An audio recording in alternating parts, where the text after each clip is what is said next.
Há um debate hoje entre movimentos sociais, entre endocrinologistas, entre profissionais da saúde, entre muitas pessoas, que é o seguinte, e eu sei que é um debate difícil, ainda não encerrado entre nós, que é o debate de que a gente precisa acabar com esta ideia de que obesidade é doença. Obesidade é imediatamente doença.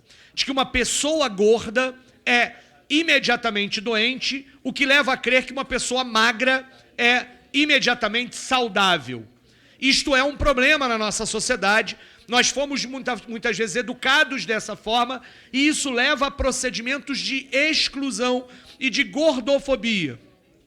O projeto Em Tela, que está aqui sendo analisado, fala, por exemplo, na campanha de incentivo à adoção de estilo de vida saudável para o controle dos fatores de riscos comportamentais associados.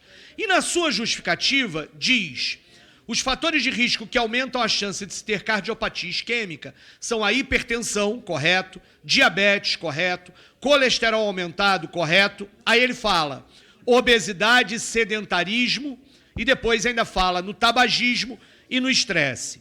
Eu quero destacar isso porque eu acho que ajuda que a gente possa ampliar o debate sobre isso. Há um movimento, por exemplo, que diz: as pessoas podem e devem ser saudáveis em qualquer tamanho. É possível uma pessoa que esteja nos padrões dessa medicina tradicional, acima do tal do IMC, não ter problemas de colesterol, não ter problemas de hipertensão, não ter problemas de diabetes, não ter todos os fatores que de fato são de risco para doenças de cardiopatia. Portanto, o que eu queria dizer é que, em si, uma pessoa estar acima do peso não é condição imediata para a cardiopatia.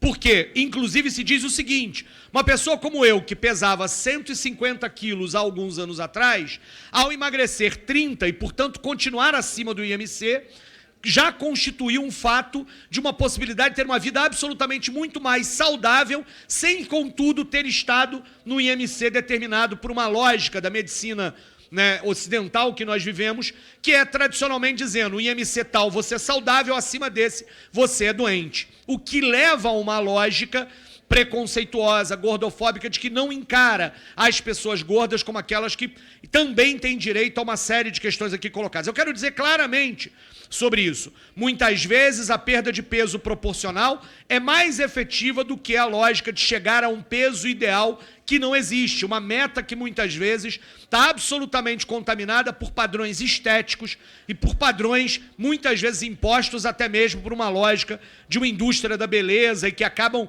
lidando e tendo intercorrências e interferências diretas à questão da saúde.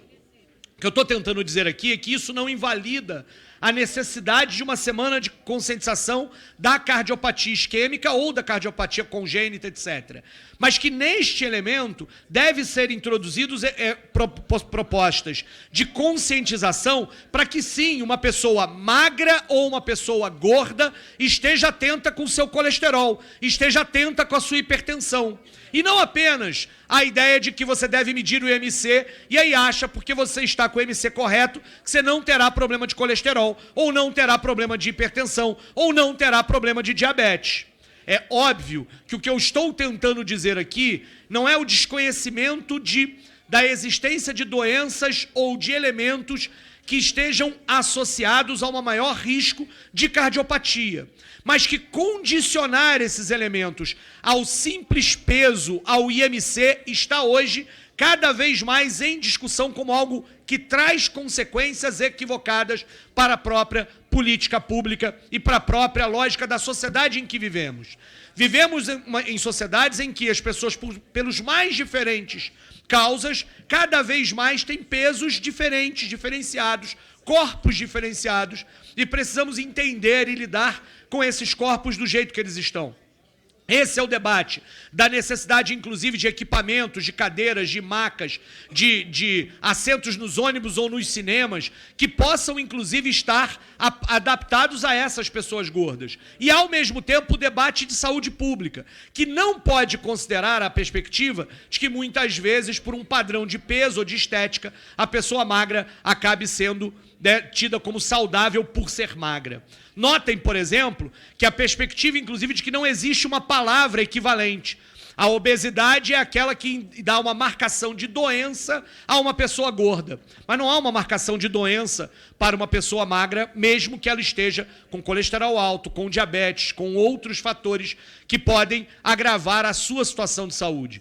Portanto, neste momento, inclusive, promover a saúde é também fazer um debate ideológico, sim, porque tem a ver com um conjunto de ideias, para que crianças e adolescentes que, por razões congênitas, por razões hormonais, por outras razões, se sintam, inclusive, o tempo inteiro, estão dizendo sobre eles, de que eles não se esforçam o suficiente para serem magros, logo eles são culpados, logo eles são doentes, logo eles são inferiores. Isso precisa passar na nossa sociedade. Eu, como criança gorda que fui, eu, como homem gordo que sigo sendo, muitas vezes sou objeto desse tipo de elemento que a gente precisa discutir na nossa sociedade. Por isso eu até deixaria aqui neste debate, registrado no debate na CCJ, entre meus pares deputados federais, para não errar mais uma vez, esta reflexão a respeito da questão da gordofobia, hipertensão, diabetes, tabagismo, há vários fatores que podem estar associados à questão do peso, mas que acima do peso imediatamente não significa nem doença, nem a pessoa magra, significa saúde imediatamente. Muito obrigado, senhor presidente.